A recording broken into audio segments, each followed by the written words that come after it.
लिंगीय समानता एवं महिला सशक्तिकरण संबंध में दिनिकिया प्रशिक्षण शिविर अनुष्ठित। गजपति जिला गोसाणी ब्लॉक सदर महकुमा गोसाणी ठारे थिबा गोष्ठी उन्नयन अधिकारी कार्यालय सभागृह ठारे लिंगीय समानता एवं महिला सशक्तिकरण संबंध में दिनिकिया प्रशिक्षण शिविर अनुष्ठित हो जाइछि। एही शिविर रे गोसाणी ब्लॉक ग्राम पंचायत उन्नयन अधिकारी अशोक कुमार पात्र, जिला परिषद पंचायत संबल सेवार अध्यापक शुभ्रांशु शेखर पट्टनायक, सह अध्यापक अंकित पात्र, एसआईआरडी रो ईआरपी मलय माधुरी त्रिपाठी, गुरांडी गोष्ठी स्वास्थ्य केन्द्र रो जनसंप्रसारण अधिकारी ममता पाढ़ी प्रमुख जोगदे उपस्थित सरपंच, वार्ड मेंबर, अंगनवाड़ी, आशाकर्मी, CRP, MABK, PD, ADO, GRS मानकु लिंगीय समानता एवं महिला सशक्तिकरण संबंध में प्रशिक्षण देथिले। हिंसा व उत्पीड़न मुक्त समाज रे सम्मान सह बंचिबा समस्त महिला व झियो मानकर मौलिक अधिकार, सम्मान हानि हेला भली अशोभनीय आचरण, महिला बा झियो चालन, अपहरण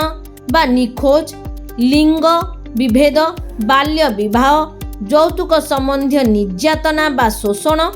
रासायनिक पदार्थ फिंगिबा, डाहाणी संदेह निर्यातना इत्यादि संपर्क में कौन प्रकार हिंसार शिकार होउथुले तुरंत सहायता पाई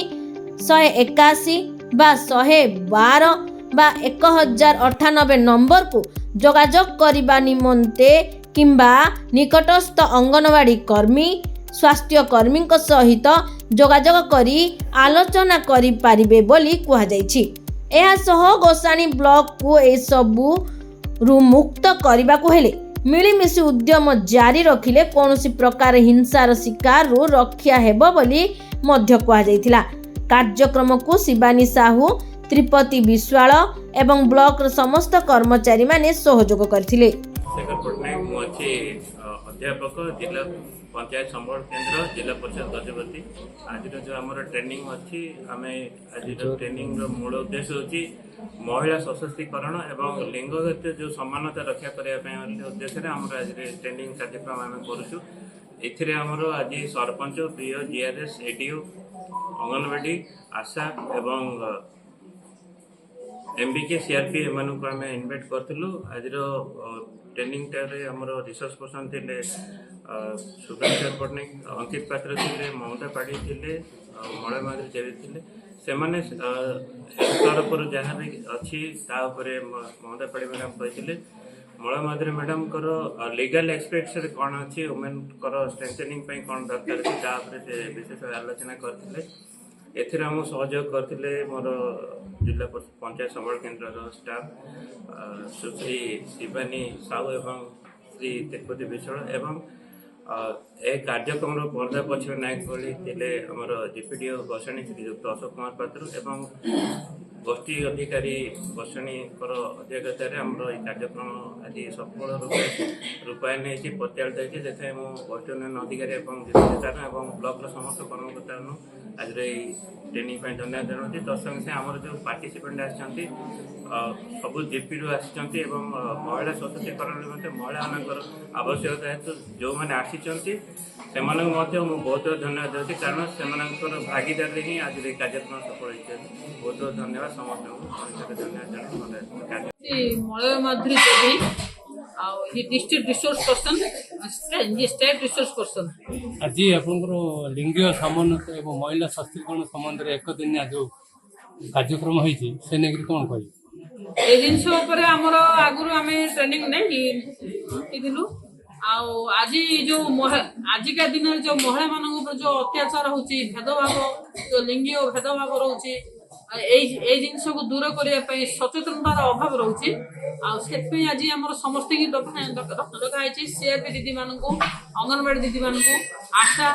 आ पंचायत लेवल समस्त डकाई जहाँकि आमर पंचायत समानता रक्षा कर समस्त महिला मान अग्राधिकार दिज्व रिजर्वेशन कहला से सबुत भागीदार कर आज नारी काली की सशक्तिकरण नारी हिसाब से तैयारी हेबे जोटा कि नारी मानक ऊपर जति कि अत्याचार लिंग माने जो लिंगगत असमानता भ्रूण हत्या बाल्य विवाह नारी निर्यातना ये सब दूर करने बोली कि आम गोटे सचेतनता कार्यक्रम समस्त डका है गाँ गहरी कले पंचायत लेवल रे हम समस्त आज आज महिला माने सशक्तिकरण से एक दिवसीय तालीम दिला आग बहुत गुड़े तालीम हम आ प्रेरणा केन्द्र भी होची सीआरपी दीदी भी रहिबे जोटा कि निर्यातित महिला मानकर से गोटे लिस्ट करे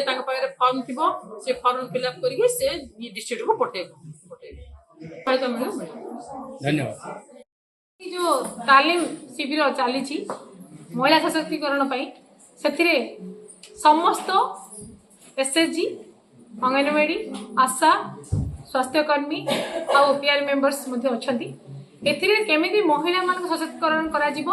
भ्रूण हत्या जमी नहेब भ्रूण हत्या केमती रोकी पारिबा कन्या संतान केमती प्राधान्य देवा से ध्यान दि जाए से ट्रेनिंग दि जाए आ महिला सहायता